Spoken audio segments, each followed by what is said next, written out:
Today I'm gonna show you the easiest sourdough ciabatta recipe you will ever come across.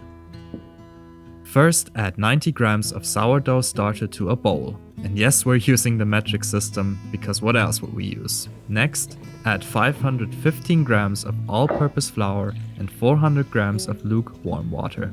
Mix until everything is combined, then let it rest for 15 minutes. Dissolve 2 grams of dry yeast in a little water, then add it to the dough and mix well. After that, add the salt, stir to combine and let it rest for another 15 minutes. Now stretch and move the dough.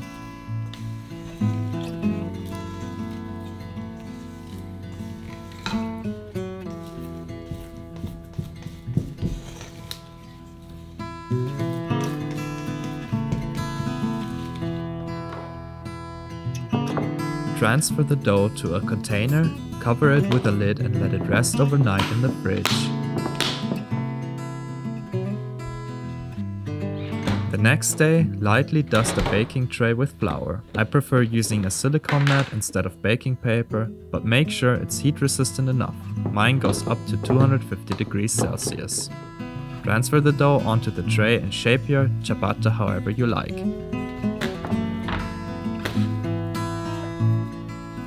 Sometimes, I use a rectangular cake pan for a more toast-like shape. Sprinkle with flour and let it rest for 30 minutes. Meanwhile, preheat your oven to 250 degrees Celsius. Right before baking, pour some water into the oven to create steam. This helps with the crust. Bake for 25 to 30 minutes. Take it out, let it cool, and enjoy.